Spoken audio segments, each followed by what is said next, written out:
Vamos a continuar escudriñando esta oración. Hemos pedido que Dios esté con nosotros. Recuerden que es Diario de un Discípulo. Ya vamos, gracias a Dios, en el día número 100. Juan redactó esta especie de diario, como le comentaba al inicio, y le he titulado La Oración Perfecta. Vamos en la parte número 3. Por favor, necesito que me apoye leyendo alternadamente Juan 17, versículo 6 hasta el 19. Cuando esté ahí conmigo, me dice amén para comenzar. Amén. Juan 17, 6, yo inicio y en el 19 nos vamos a unir. Dice así la Escritura: He manifestado tu nombre a los hombres que del mundo me diste. Tuyos eran y me los diste y han guardado tu palabra. Ahora conozco que todas las cosas que me has dado proceden de ti. Porque las palabras que me diste les he dado y ellos las recibieron y han conocido verdaderamente que salí de ti y han creído que tú me enviaste. Yo no ruego por ellos, no ruego por el mundo, sino por los que me diste, porque tuyos son. Y todo lo mío es tuyo y lo tuyo mío, y he sido glorificado en ellos. Y ya no estoy en el mundo, mas estos están en el mundo. Y yo voy a ti, Padre Santo, a los que me has dado, guárdalos en tu nombre, para que sean unos así como nosotros. Cuando estaba con ellos en el mundo, yo los guardaba en tu nombre. A los que me diste yo los guardé, y ninguno de ellos se perdió, sino el hijo de perdición, para que la Escritura se cumpliese. Mas ahora voy a ti y hago esto en el mundo, para que tengan mi gozo cumplido en sí mismo. Yo les he dado tu palabra, y el mundo los aborreció, porque no son del mundo, como tampoco yo soy del mundo. No ruego que los quites del mundo, sino que los guardes del mal. No son del mundo, como tampoco yo soy del mundo. Santifícalos en tu verdad, tu palabra es verdad. Como tú me enviaste al mundo, así yo los he enviado al mundo. Y Por ellos yo me santifico a mí mismo, para que también ellos sean santificados en la verdad. Momento de que pasemos al segundo objetivo en la lista de oración del Señor, es decir, por los 11 discípulos. Esta parte que nosotros hemos leído, del 6 al 19, está orando por los 11 discípulos. Recordar que Judas ya no está, lo menciona claramente allí, que es el hijo de perdición. Entonces están únicamente 11, 3 dentro del huerto y 8 a las afueras del mismo. Sabemos que hay grandes oraciones en la Biblia. Usted recordará la oración de Salomón, cuando Dios se le manifiesta y le dice: pídeme lo que quieras, y él en oración le pide sabiduría, porque el pueblo era grande y él era inexperto. Usted recordará la oración de Esdras allí en Nehemías capítulo 9, esa larguísima oración. O recordará también la oración de Daniel pidiendo perdón, arrepintiéndose por el pueblo delante de Dios. Pero ninguna de esas y otras oraciones que hay, ninguna se compara a esta que el Señor está haciendo. Es tan alta que por un momento el huerto de Getsemaní se convierte en el lugar más sagrado de toda la tierra. Mientras él ora, Dios se manifiesta con toda su gloria y se vuelve ese lugar tan hermoso y tan bello que es el más sagrado de toda la tierra. Usted recordará cuando Dios se manifiesta en el monte Sinaí, que le dice a Moisés: dentro de 3 días yo descenderé, que se preparen, que se bañen y que no se acerquen más aquí. Y dice que empezó a humear el monte, que empezó a tronar. Por un momento el Sinaí se convirtió en el lugar más sagrado de toda la tierra. Entonces, en este momento que el Señor está orando, sucede exactamente lo mismo. Dios estaba manifestando toda su gloria en un pequeño jardín con aroma a sangre de cordero. Por eso es que nosotros, cada que nos acercamos aquí, y yo estoy seguro que todas las pequeñas congregaciones y grandes congregaciones que hay alrededor del mundo, nos acercamos con la fe de que Dios se manifiesta y santifica estos lugares. ¿Sí? Que Él desciende con la misma gloria y con el mismo poder como aquella ocasión en Sinaí, como aquella ocasión en Getsemaní, y por su presencia es que estos lugares son santos. Amén. Yo quisiera hacerle una pregunta que tal vez su respuesta sea un poco lógica, porque yo me adelantaría y diría que sí. Pero le hago la pregunta: ¿usted alguna vez ha orado por alguien profundamente? No por usted, sino ¿alguna vez ha orado profundamente por alguien? Sí. Puede ser por la conversión de una persona con la cual usted ha estado de rodillas, ha estado pidiendo por días, por semanas, por meses, a lo mejor hasta por años. O puede ser porque alguien de su familia, un ser amado, un amigo, un vecino, está atravesando una situación particular y entonces usted ora profundamente por esa persona. Si su respuesta fue no, y si dice, no, pues yo no, la verdad nunca he orado por alguien más, usted se está quedando en el nivel número 1 de la oración de Cristo, que es orar por uno mismo. Orar por uno mismo, ya lo dijimos, todos lo hacemos. Todos los días oramos por nosotros mismos, pero tenemos que ir un paso más profundamente, que es orar por alguien más. Si usted nunca ha orado por una persona con fervor, quiere decir que no conoce el amor. Si usted no ora por alguien más, no conoce el amor. Cristo ama a los suyos en sobremanera y por eso es que les está dedicando a aquellos 11 el mayor tiempo de esta oración. Son los versículos más prolongados orando por sus 11 discípulos. No oró más por él mismo. Oró por sus 11 discípulos porque los amaba en sobremanera. Normalmente esas acciones, el de orar por alguien más, deben de quedarse en privado.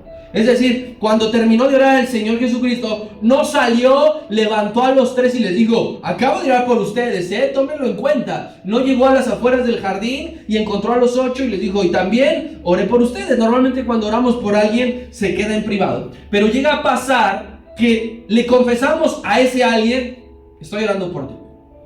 Que se lo decimos con toda sinceridad y con todo amor. Estoy orando por ti. La cosa es, ¿qué estás orando por aquella persona? ¿Qué es lo que estás orando? Y cuando alguien se ha acercado a ti, porque también estoy seguro que alguien lo ha hecho contigo y te dice, yo estoy orando por ti, ¿qué te imaginas que aquella persona está orando por ti? Vamos a aprender que también debemos darnos el tiempo en hacer peticiones espirituales por los demás. En tus oraciones debes de hacerte el tiempo de hacer peticiones espirituales por alguien más.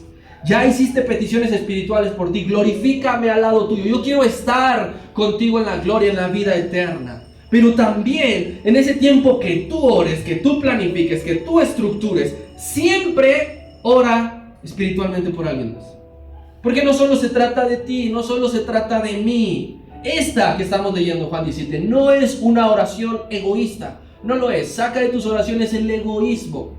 Todo para ti y que nunca te preocupe alguien más. Y que nunca fijes un objetivo de orar por alguien más. Sácalo de ti. Esta es una oración intercesora. Así que vamos a comenzar versículos 6 al 8. Y dice así, yo lo leo, usted me sigue con su vista. He manifestado tu nombre a los hombres que del mundo me diste.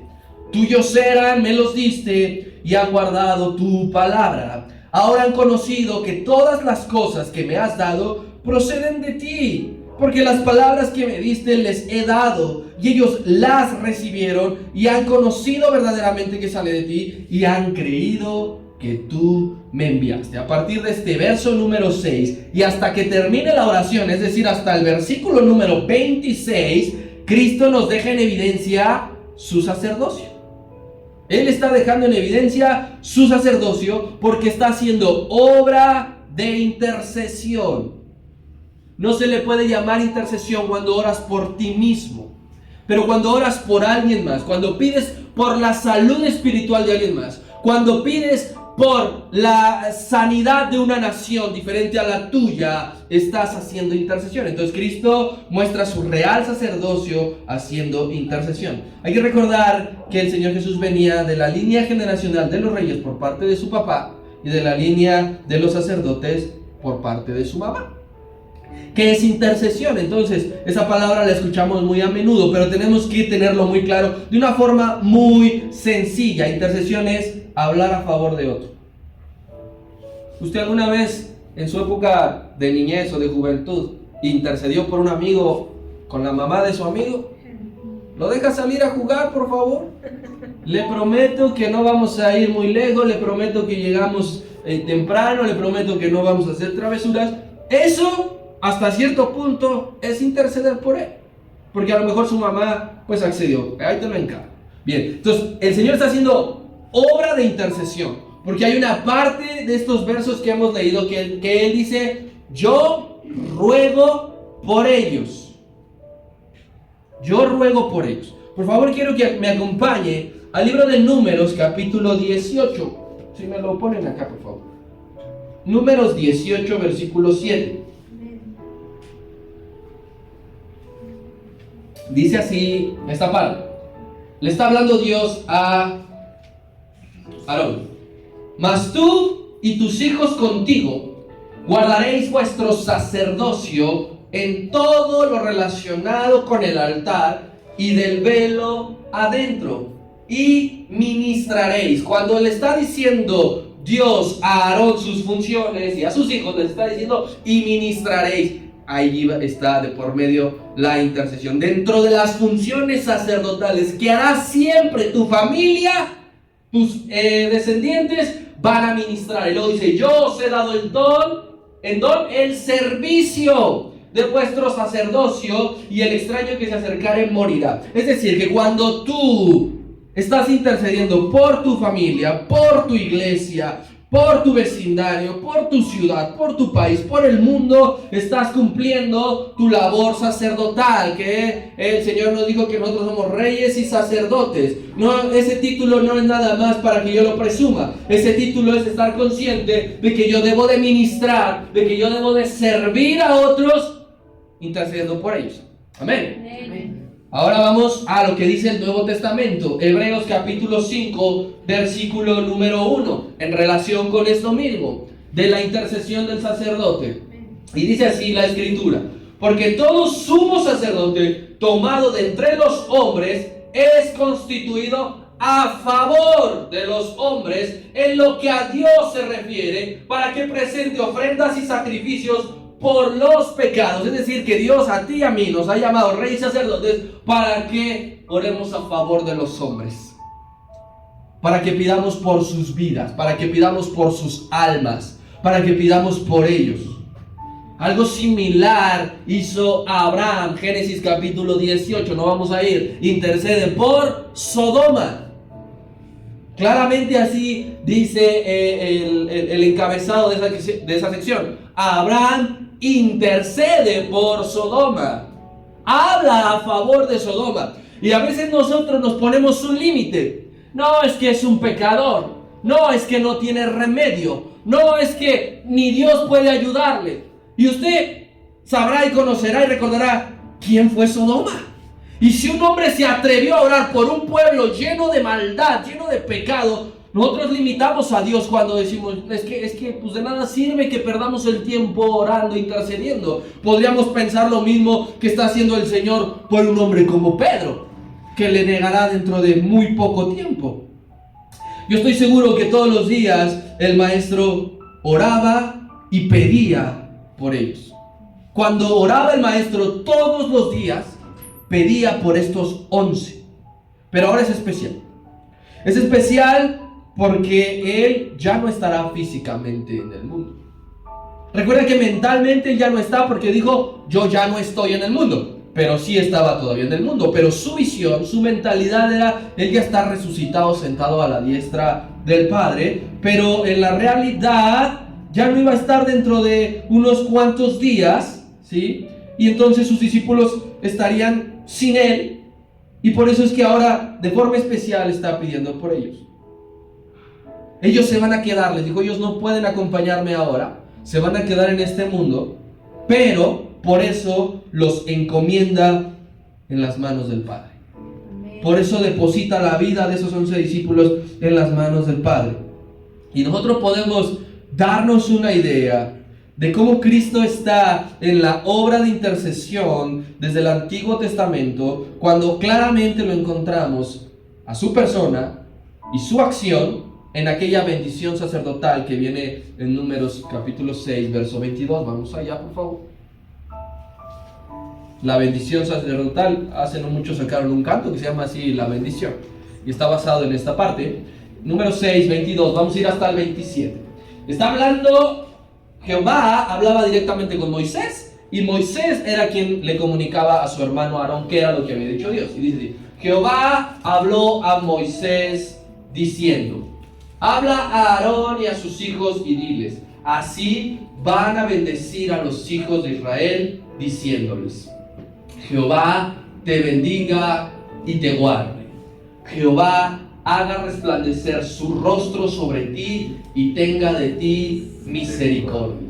Jehová alce sobre ti su rostro y ponga en ti paz. Y pondrán mi nombre sobre los hijos de Israel y yo les bendeciré. Cada que el pueblo se acercaba, Aarón y sus hijos terminaban de esta manera. De esta manera los despedían, los mandaban a sus hogares con la bendición, con la intercesión de que Dios bendijera a todos los integrantes del pueblo. Y necesitamos quedarnos una parte allí donde dice, y pondrán mi nombre. Porque el sacerdote manifestaba al pueblo el nombre de Dios. Esa era una de sus misiones. Manifestar el nombre de Dios, el sacerdote, darlo a conocer al pueblo. El sacerdocio arónico, que es al que le está dando la indicación, era de una manera limitada. ¿Por qué? Porque no le conocían tal cual era. Estaba limitado, estaba encajonado hasta cierto punto. Pero Cristo viene y supera ese sacerdocio arónico de una manera total. Es que Cristo da a conocer el nombre de Dios. Lo mismo que tenía que hacer el sacerdote, lo está haciendo Cristo. Le dice, he dado a conocer tu nombre. Todos los días de su ministerio se dedicó a dar a conocer el nombre de Dios al pueblo. Y esa es una de las promesas y una de las profecías que usted y yo más llegamos a olvidar. Cuando se anunciaba al Mesías su llegada desde el Antiguo Testamento.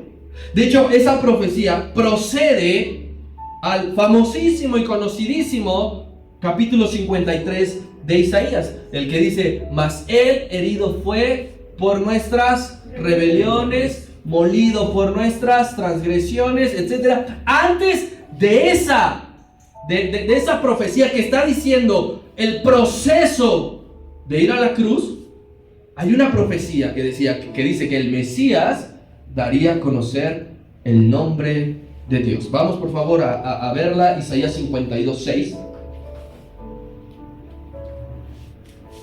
Porque no es poca cosa esto. Dios está hablando por medio de Isaías y dice, por tanto, mi pueblo sabrá mi nombre. Por esta causa en aquel día. Porque yo mismo que hablo, he aquí que estaré presente. Entonces Cristo intercede porque ya ha dado a conocer el nombre del Señor. Y lo más importante, dice, y ellos han creído a tu nombre. Han creído a tu nombre. Llega este punto del Señor que está orando, que está intercediendo por sus discípulos y recuerda satisfactoriamente que lo que Él hizo fue exitoso. Porque esos 11 hombres creyeron en el nombre que es sobre todo. Conocer el nombre de Dios forma parte de la liberación del pecado. Porque cuando nosotros vemos el encabezado de Isaías 52, dice que era profecía para liberar de los cautivos. Porque ellos estaban siendo esclavos, porque esperarían un redentor que los libertara para siempre. Entonces, cuando tú conoces el nombre de Dios, ese conocimiento, que la revelación y el nombre de Dios llegue a tu vida, es el inicio de dejar atrás una vida de pecado. Si tú no conoces el nombre de Dios, tú no te puedes saltar ese procedimiento y nunca serás libre de atadura, nunca serás libre de pecado, nunca serás libre del poder del enemigo. Pero cuando empiezas a conocer el nombre de Jehová, es que algo pasa. Los discípulos fueron libres, mis hermanos. Al conocer realmente el nombre de Dios manifestado por Jesucristo, ellos fueron libres. Conocieron la verdad de Dios y conoceréis la verdad y la verdad los hará libres, los hizo libres, porque el Señor manifestó el nombre de Dios en el mundo, recorrió todo Israel anunciando el nombre de Jehová. Y entonces a estos inicialmente 12 hombres, pero que quedaron 11, les presentó al Dios único, les presentó al Dios eterno. Les presentó al Dios todopoderoso. Les presentó al Dios amoroso. les presentó al Dios paternal y muchas otras cualidades del carácter de Cristo que ellos desconocían. Que ellos formaban parte de aquellos que quedaban asombrados y decían: ¿quién es este que nos da a conocer de forma tan bella y tan poderosa el nombre de Dios? Pero aquí estamos viendo nosotros que Cristo hizo su labor: dar a conocer. Les presenté tu nombre a ellos. Pero ahora viene algo todavía más poderoso. ¿De qué manera está presentando Cristo a los discípulos ante Dios? Cristo presentó a Dios ante los discípulos con sus grandes y únicas cualidades. Pero ahora, finalizando su obra ministerial, ¿de qué manera está presentando Cristo a los discípulos ante Dios? Se refiere nada más y nada menos a ellos como hombres de fe. Se refiere a ellos como guardadores de la palabra. Han creído que tú me enviaste. Les está diciendo: Padre mío, Dios mío, te traigo hoy a estos 11 hombres que creyeron, que me consta, que pongo mi vida por ellos, que me sacrifico por ellos, que han creído en tu nombre. Amén. Y no solamente que la han creído, porque muchas personas han creído en el nombre de Cristo, pero no han guardado su palabra, pero no han dado un paso más. Si le preguntamos allá afuera: ¿crees en Dios? Muchos te dirán que sí. Si les preguntáramos: ¿Dios ha hecho algo por ti? Sí, alguna vez sanó mi abuelita, cosas así, porque Dios lo puede hacer. Pero otra parte es ser guardadores de la palabra, entregarle nuestra vida, esforzarnos en obedecerlo. Entonces Cristo está presentando: aquí te traigo estos 11 como hombres de fe que han guardado tu palabra. Es decir, mis hermanos, que Cristo está colocando a ese grupo como un grupo obediente. Está colocando a ese grupo como un grupo fiel. Está colocando a ese grupo delante de Dios como un grupo esforzado. Y qué tremendo es esto. Aquellos hombres que nosotros vemos y nos reflejamos mucho en sus errores y decimos: pero si a ellos les pasó, pues si Pedro era enojón y arrebatado, pues ¿por qué yo no? Fíjate cómo los está presentando Cristo ante Dios el Padre. Estos son obedientes, estos son fieles, estos se esfuerzan todos los días. Diferente a veces a las oraciones que tú y yo hacemos y le decimos: míralo, Señor, a ese rebelde, míralo, Señor, a ese hijo del diablo. ¿Cómo los está presentando con fe el Señor, diciendo: estos van a obedecer hasta el fin, estos van a ser fieles hasta el último día, estos se van a esforzar y van a ser de ejemplo a miles de millones de personas? Cuando dan buenas cualidades de ti en una carta de recomendación, pues es una satisfacción, ¿sí o no? No sé si alguna vez te han redactado una carta de recomendación, ¿verdad? Que tú te puedas acercar confiadamente con tu ex jefe o en algún lugar donde estuviste y que diga: por favor, ¿me podrías hacer una carta de recomendación? Porque necesito trabajar en otro lado y me la piden. No esas inventadas que luego nosotros simulamos, ¿verdad? Porque esas también hemos hecho un montón. Pero cuando realmente tú te acercas con esa persona y te dice: claro que sí, y cuando tú la lees y ves que ese hombre o esa mujer te describe como responsable, como puntual, como ordenado, como limpio, es una satisfacción para ti mismo. Y tú dices: ¿de verdad reflejo eso? ¿De verdad lo soy? Que el Hijo de Dios los presente justos ante el Padre es una satisfacción. Que los esté llevando y colocando sin mancha ante los ojos de Dios. ¡Qué tremendo! De esto no se enteraron los discípulos, porque ellos no todos estaban escuchando a qué se refería o cómo se refería de ellos. Y esto es grandioso todavía, porque tú no sabes de ti cómo está hablando Cristo ante Dios. Porque hay cosas que ninguno de nosotros vemos, pero Dios siempre ve y Cristo siempre ve. Y Él siempre está diciendo, ya viste a mi siervo tal, ya viste a tal, ya viste a tal, varón, mujer, de lucha, de guerra, entregado. Y todavía hay algo más grandioso. Porque Cristo está diciendo al Padre que por su vida Él se ha glorificado. Por tu vida Dios se puede glorificar. Así que está diciendo, estos 11 hombres han obedecido y han sido fieles y han cambiado, han sido transformados, que yo me he glorificado en ellos. Y por eso dice que el mundo los odia. El mundo los aborrece porque obedecen, porque se esfuerzan, porque siempre su meta es glorificarme. Y es cierto, Él no está inventando nada. Él no está diciendo ninguna mentira. Él no está agregando más de su cosecha. Es cierto. Pedro en alguna vez le dijo, nosotros hemos dejado todo por seguirte. Y eso glorifica la vida de Cristo. Glorifica su obra. Y ante los ojos de Dios, eso es grandioso. Y es magnífico. Que haya discípulos que sin importar la burla, el escarnio, el odio, dejen todo por seguir. Y esa debe ser la meta máxima de cualquier discípulo. Eso es a lo que tú debes aspirar. A que Cristo te esté presentando ante Dios como obediente, como fiel, como esforzado. Como, míralo, a este lo aborrece el mundo, pero ahí está de pie. Pero ahí sigue. Vamos por favor, Mateo capítulo 10, verso 32.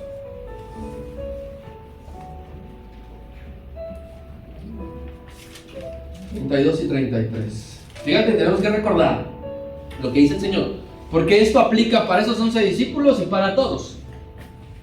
A cualquiera pues que me confiese delante de los hombres, yo también le confesaré delante de mi Padre que está en los cielos. A cualquiera que se atreva a interceder por alguien más, que se atreva a dar a conocer el nombre de Jehová, que se atreva a predicarle a alguien más, que se atreva a comportarse como un hijo de Dios fuera de estas 4 paredes, dice Jesucristo, yo me encargaré de darle a conocer delante de mi Padre. Yo me encargaré de que mi Padre sepa quién eres. Yo me encargaré de que sepa tu historia. Yo me encargaré de colocarte en el lugar que te corresponde. Pero para que eso suceda, mi hermano, tú y yo tenemos que hacer algo. Estos hombres lo hicieron. Lo hicieron. Dice 33, por si queremos invertir la cosa. Y a cualquiera que me niegue delante de los hombres, yo también le negaré delante de mi Padre que está en los cielos. Cualquiera que haga a la inversa, que juegue al cristiano, que no se esfuerce, que solamente diga pero no haga, yo me encargaré con la misma fuerza, con el mismo fervor, de que sea un desconocido delante de mi Padre. Y esto nos debe poner a temblar. Esto nos debe poner a temblar.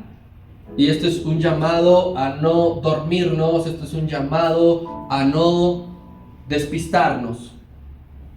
Que podemos estar siendo desconocidos delante de los ojos de Dios. Ahora, de forma concreta, Cristo pide 3 cosas para Andrés, Felipe, Bartolomé, Tomás, Mateo, Alfeo, Lebeo, Simón, Jacobo, Juan y Pedro. Para esos 11, Cristo pide concretamente 3 cosas. Pide protección, pide unidad y pide santificación. Esas son las cosas que ora por ellos. No está pidiendo en ningún versículo, no está pidiendo que nunca se enfermen. Quisiéramos que nunca nos enfermáramos. Quisiéramos que los hombres de Dios nunca se enfermen. Pero ha habido verdaderos siervos de Dios que han muerto de cáncer. Que han muerto de una manera que a lo mejor no imaginábamos. Pero es que Cristo no está pidiendo que nunca se enferme. Yo te aseguro que si Él destinaba que nunca a estos 11 discípulos ni a los que vengan les toque la enfermedad, te aseguro que no conoceríamos la enfermedad. Pero Él no pidió eso. Él tampoco está pidiendo que nunca conozcan el dolor. Muchos siervos se han quedado solos, literalmente solos, sin familia, sin trabajo, sin dinero. Si Cristo hubiese pedido que siempre estén rodeados por sus seres queridos, te aseguro que aquí los tendríamos a todos sentados. Pero Él no pidió eso. Él no pidió que siempre tengan dinero, que nos gustaría a todos. El abrir la cartera y verla siempre llena y decir, Dios está con nosotros. Pero Él no está pidiendo eso. Si Él hubiese dicho que las riquezas los persigan todos los días de su vida y que no conozcan la escasez, la tendríamos. Pero yo le aseguro a usted y aquí que habemos más de uno que vivimos al día, gracias a Dios. Como prueba de que Él nos sostiene. Entonces Él pide protección, unidad y santificación. Porque esas cosas sí son importantes. Que no te vayas a enfermar nunca no es importante.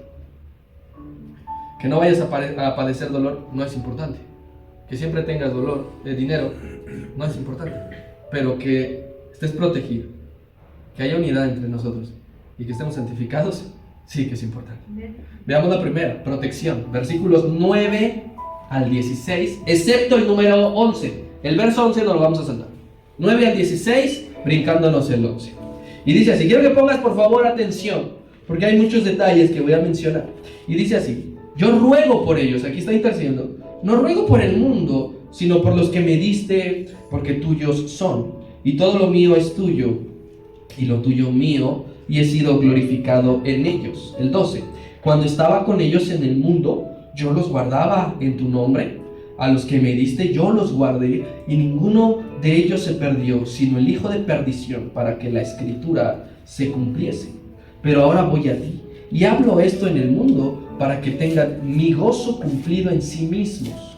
Yo les he dado tu palabra, y el mundo los aborreció, porque no son del mundo, como tampoco yo soy del mundo. No ruego que los quites del mundo, sino que los guardes del mal. No soy del mundo, como tampoco yo soy del mundo. Protección, está orando por protección. El pueblo cristiano, mi hermano, para este mundo necesita protección divina.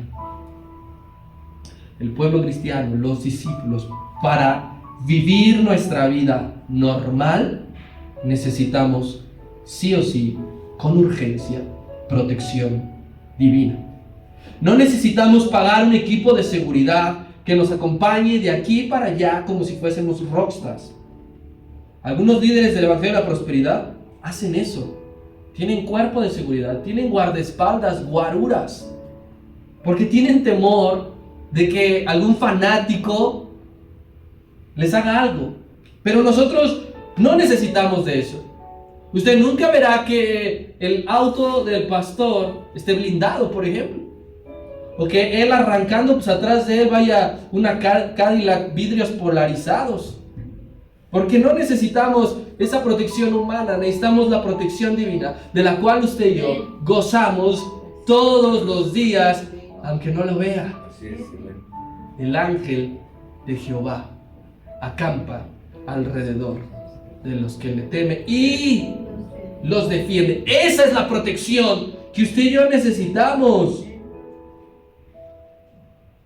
Eso humano de me voy a meter a karate, a defensa personal, no es lo que necesitamos. No es lo que consiste el tipo de resguardo que está orando el Señor. Guárdalos del mal, no está orando de eso.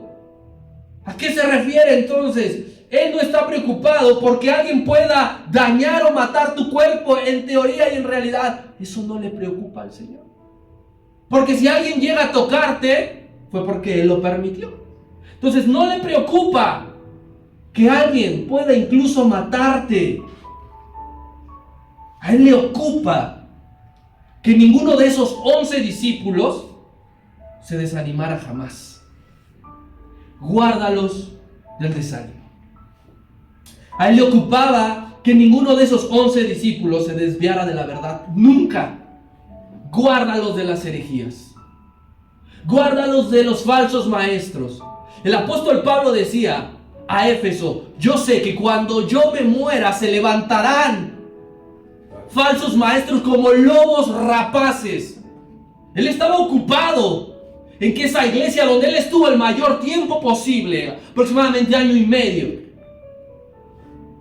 se desviara de la verdad cuando él ya no estuviera, porque él estaba a punto de morir. Entonces, ¿qué está diciendo el Señor? Yo te pido por ellos para que el desánimo no entre a su corazón, porque eso es importante, mi hermano. Podrás no traer un peso en la bolsa y aún así tener el ánimo y la fe hasta el tope. Amén. Y hay mucha gente que tiene al revés.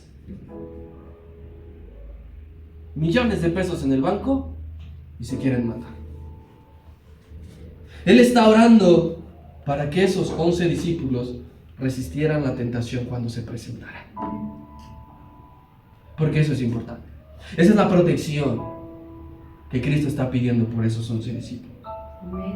Él está pidiendo que nunca ninguno de ellos que tomó el arado mirara hacia atrás ahora, rogando de rodillas, rostro en tierra, para que ellos cumplieran la misión. Por eso el Señor le dijo a Pedro en una ocasión: yo he orado para que tu fe no falte.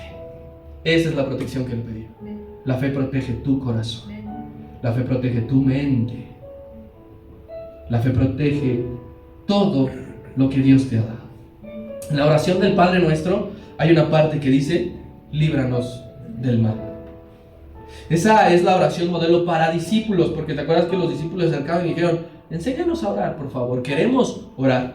Pero esa oración que él dijo, la del Padre Nuestro, es para ellos nada más. No es una oración que el Señor Jesús hiciera, porque en esa parte de esa oración hay: y perdona nuestros pecados como nosotros también perdonamos a los que nos ofenden. No es una oración para el Señor, porque Él nunca se acercó ante el Padre diciendo: perdona mis pecados. Pero es una oración para esos 11 discípulos y para todos los discípulos. ¿Y sabes lo grandioso de esto, mi hermano? Que esa oración de intercesión por protección le resultó al Señor, porque ninguno se perdió. Porque los 11 que quedaban cumplieron su misión, porque murieron proclamando y testificando el nombre del Señor. Ninguno se descarrió, ninguno. De Judas, él mismo lo está aclarando: nunca perteneció a nosotros verdaderamente. Él era el hijo de perdición para que la escritura se cumpliera. Pero de los demás no hay uno solo del cual yo no te pueda dar cuentas. Tuyos eran, me los diste, me los encargaste, y aquí está el fruto. En las manos de Dios estaremos siempre seguros. Amén. Esa es la protección que necesitamos, ¿de acuerdo? No te desanimes si lo demás natural, económico, falla, no te alcanza. No te desanimes. Eso no es lo que Cristo oraba por ti. Él ora por otro tipo de cosas. ¿Por qué más oraba? Unidad. Vamos al versículo que nos saltamos, al versículo número 11. Y dice: yo ya no estoy en el mundo, mas estos se quedan, porque yo voy a ti, Padre Santo. Por favor, a los que me has dado, guárdalos en tu nombre, para que sean uno, así como nosotros. Guárdalos, la protección. Todo está unido. La protección que rogaba y pedía a Cristo es para que fomente la unidad. En el versículo número 10 nos muestra claramente esta relación de tipo matrimonial que hay. Porque cuando tú te casas, has dicho eso: todo lo mío ahora es tuyo y lo tuyo mío. Y eso es lo que está diciendo: todo lo tuyo, Padre, es mío, y todo lo mío es tuyo. Es una relación única. Y entonces está diciendo: porque necesitaba y necesito poner ejemplo de la verdadera unidad. Entonces, estos que se quedan en el mundo, que el mundo los atacará para desunirlos, para romper esa unidad, guárdalos. Guarda su unidad, por favor. Él dijo claramente: una casa dividida en sí mismo no permanece. Entonces Cristo está entendiendo que ellos se quedan ahora como una familia de fe y está orando por la protección de la unidad. Ya les había hablado tanto en el aposento alto como fuera del aposento sobre el amarse unos a otros. Ya se los había hablado 2 veces, pero ahora no se los está diciendo. Ahora está orando encarecidamente al Padre de que puedan estar siempre juntos en fe. Cada uno tomará su camino. Cuando Cristo ascienda, unos irán a predicar a un lado, otros a otro, otros apuntarán para aquí, otros apuntarán para allá. Pero Él estaba orando por la unidad de la fe, de lo que habla también el apóstol Pablo, de la unidad de la fe. Esto no quiere decir que no iba a haber diferencias entre ellos, para que no lo malentendamos. No había diferencias graves entre el apóstol Pedro y el apóstol Pablo, las había. Estamos hablando de dos de los líderes más fuertes del cristianismo, y uno a otro lo quería bofetear, porque no está hablando de que pues nunca va a haber desacuerdos, nunca va a haber malos entendidos. Está hablando que a pesar de esos malos entendidos, a pesar de esos desacuerdos, siempre estuvieran unidos en fe y en el amor del Señor. Siempre que siempre fueran hermanos, y que el amor de Dios fuera la base del ministerio que llevaban, y que esa unidad se sobrepusiera a cualquier cosa, y que sea siempre el estandarte de la relación que llevaban, que se conocieran los cristianos por unidos. Eso es lo que oraba Cristo, eso es lo que oraba. Él dijo: ¿en qué conocerán que son mis discípulos? El mundo, ¿en qué lo conocerá? En que están unidos, en que se aman. Entonces Cristo le está dando un especial tiempo a la unidad entre esos 11 discípulos. Yo sé que por momentos me estoy yendo en banda a nosotros, pero es que esto a nosotros nos toca dentro de 8 días. Ahorita es específicamente sobre ellos. Mi hermano, si la fe cristiana sigue en pie, es porque Cristo oró aquella noche. Si no hubiese orado, si hubiera dicho, pues vámonos, si nos saltamos esta parte de que salen del aposento alto y Él dice inmediatamente, vámonos porque se acerca el que me entrega y lo arrestan, la iglesia cristiana no estaría en pie, no existiría. Pero Él oró por esa unidad. Si cada verdadera congregación de Dios sigue en pie, es por esa unidad pedida en Getsemaní. Y Él lo sigue pidiendo. Él pide que en cada lugar, así como estos, haya unidad, la misma unidad que Él mostró con el Padre, la misma unidad que Él pedía para sus 11 discípulos. Y el tercer pedido, último, santificación. Versículos 17 al 19. Santifícalos en tu verdad, tu palabra es verdad. Como tú me enviaste al mundo, así yo los he enviado al mundo, y por ellos yo me santifico a mí mismo, para que también ellos sean santificados en la verdad. Yo desde luego no le estoy dando la entonación correcta, pero quiero que te imagines al Señor de qué manera estaba orando, cómo estaba pidiendo, cómo la alegría ahora desborda de su corazón por orar por sus 11 amigos. No oraba obligado. No es que él, después de orar los primeros 5 versículos y dijera, bueno, en el nombre de Dios, amén, y que Dios dijera, no, te falta orar por los demás. No, él con gusto oró por los 11 discípulos. ¿Cómo tienes que orar por la gente? Con gusto, no obligado, no a fuerza. Tú tienes que dar cuenta que hay una necesidad tremenda en la vida de los discípulos, que necesitamos ser protegidos, que necesitamos estar unidos y que necesitamos luchar por santificación. Entonces tú y yo tenemos que orar gozosos. Y es la entonación cuando el Señor está presentando a sus discípulos, cuando está diciendo y reconociendo, yo me he glorificado en ellos, cuando está recordando a la par cómo comenzó su historia, acercándose a la playa y diciendo que le siguieran. Y cómo le fue llevado, por ejemplo, Andrés, cómo llevó a Pedro. Y el Señor empieza a recordar y es un cúmulo de gozo. Porque en 3 años esos hombres fueron transformados al 100%. ¿Cuántos años lleva Dios transformando tu vida? Y Él está gozoso de ver los avances. Entonces, santificación, es decir, ¿qué significa eso? Está orando porque ellos sean consagrados, que sean apartados de una manera especial para Dios, de una manera especial. Yo creo que tú y yo nos apartamos de diferente manera para ciertas cosas. Te apartas para tu trabajo, por ejemplo, pero hasta cierto punto. Te apartas por tu familia, diferente a como te apartas para tu trabajo. Pero apartarse para Dios es otra cosa. Abarca un todo. Y aquí el Señor está diciendo que estos se santifiquen y se consagren porque han sido llamados por ti y para ti. Que trabajen para tu reino.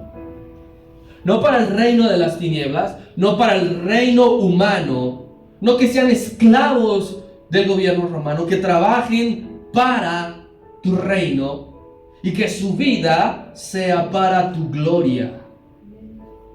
Y nosotros podemos decir, ¿cómo es posible eso? ¿Con pura oración basta? No. Porque él lo que estaba haciendo a la par, lo que hizo 3 años a la par de orar por ellos, fue santificarlos a través de la palabra. Fue predicarles. Mira, si tú no le predicas a nadie, no ores por esa persona para que sea santificado, porque no se va a poder. Porque aquí dice, santifícalos en tu verdad. Tu palabra es la verdad. Tú tienes que predicar y a la par ir orando. No nada más oración. Predícales, enséñales, muéstrales la palabra, háblales el nombre de Jehová. Demuéstrales cómo es Dios y entonces sí, ora por ellos para que sean santificados por esa palabra. No va a ser el deseo humano nunca. Nada más, yo quiero apartarme, yo quiero que mi familia se aparte. Si no hay palabra, sin palabra no hay consagración. Sin palabra no hay santificación. Sin conocer a Dios es imposible. Hay que conocer la palabra, hay que creer la palabra y hay que vivir la palabra para estar santificados y apartados.